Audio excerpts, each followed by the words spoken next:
అర్థం లేదు.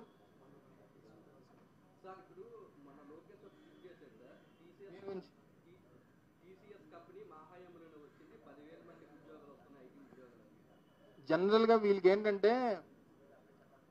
ఎవడికో పుట్టిన బిడ్డకి పేరు పెట్టుకునే అలవాటు చంద్రబాబు నాయుడు గారికి, ఆయన కొడుక్కి. ఎందుకంటే అంటే నేనేమి, ఇది కంటిన్యూస్ ప్రాసెస్. ఇండస్ట్రీస్ కానీ ఐటీకి సంబంధించి కానీ ఇది కంటిన్యూస్ ప్రాసెస్. కొన్ని సందర్భాల్లో మనం ఇనిషియేట్ చేస్తుంటాం, కొన్ని సందర్భాల్లో టేక్ ఆఫ్ అవుతుంటాయి, కొన్ని సందర్భాల్లో వెంటనే. గతంలో మేము ఇన్ఫోసిస్తో మాట్లాడాం. ఇన్ఫోసిస్ని మాట్లాడినటువంటి సంవత్సరంలోనే ఇక్కడ ఎస్టాబ్లిష్ చేసేటువంటి దానికి చేసాం. గతంలో ఆ రోజు మన జగన్మోహన్ రెడ్డి గారు ముఖ్యమంత్రి గారు దాన్ని ప్రారంభించేటువంటి కార్యక్రమం చేసాం. సరే, వెల్ అండ్ గుడ్. టీసీఎస్కి సంబంధించి 2020 అంటే కోవిడ్కి ముందు, 2020 మార్చిలో కోవిడ్ వచ్చింది.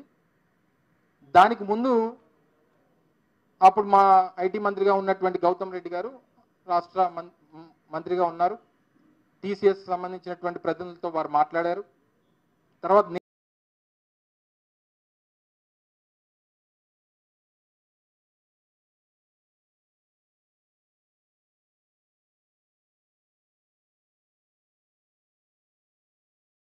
నేను ఐటీ శాఖ మంత్రిగా బాధ్యతలు తీసుకున్న తర్వాత సెప్టెంబర్లో 2020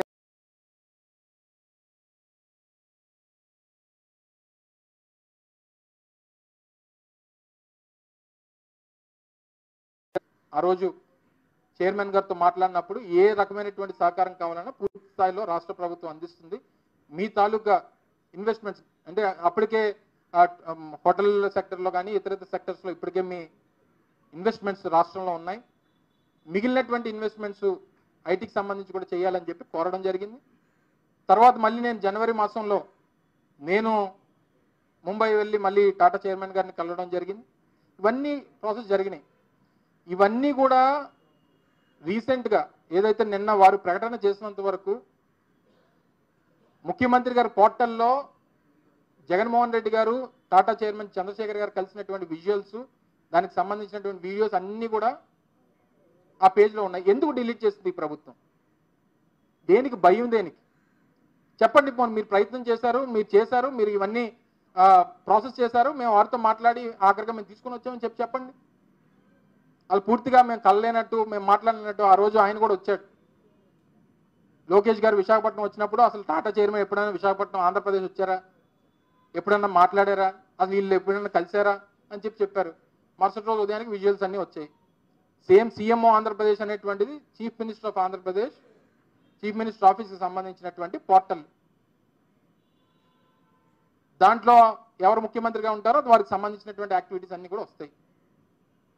దాన్ని ఎందుకు డిలీట్ చేయాల్సినటువంటి అవసరం వచ్చింది ఈ ప్రభుత్వానికి? అంటే ఎవరిని ఏమార్చుతారు, ఎవరిని ఇంకా మభ్య పెడతారు, ఎందుకు మోసం చేస్తారు?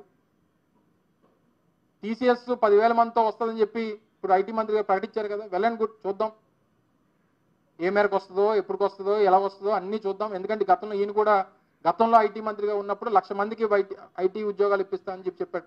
ఇవన్నీ మేము కూడా ఎదురు చూస్తున్నాం.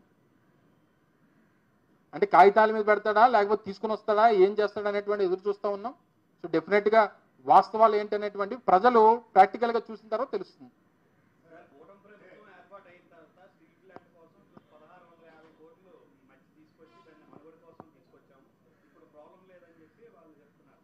వాళ్ళు తీసుకొచ్చి ఓవరాల్గా కావాల్సింది 12,500 కోట్లు వస్తే తప్ప, నాకున్న అవగాహన మేరకు 12,500 కోట్ల రూపాయలు ఈరోజు స్టీల్ ప్లాంట్కి కావాలి. దాంట్లో మనం రీసెంట్గా ఒక 500 కోట్ల రూపాయలు రిలీజ్ చేశారు. 500 కోట్లలో 260 కోట్ల పైచీలకి జిఎస్టీకి తీసుకున్నారు. అదర్ ట్యాక్సెస్ అన్ని కలిపి ఒక 90 కోట్ల ఎంతో దానికి తీసుకున్నారు. కరెంటు బిల్లులకి ఒక 56-60 కోట్ల రూపాయలు కరెంటు బిల్లు తీసుకున్నారు. అంటే ఇచ్చింది కుడి చేత్తో ఇచ్చి ఎడం చేత్తో తీసుకున్నారు. సో దీన్ని అనేక సందర్భాల్లో చెప్పాం. విశాఖపట్నం స్టీల్ ప్లాంట్ అనేటువంటిది అప్పుల్లో ఉంది తప్ప నష్టాల్లో ఉండదు. మీరు దీన్ని నష్టాల్లోకి నెట్టేసేటువంటి ప్రయత్నం చేస్తూ ఉన్నారు.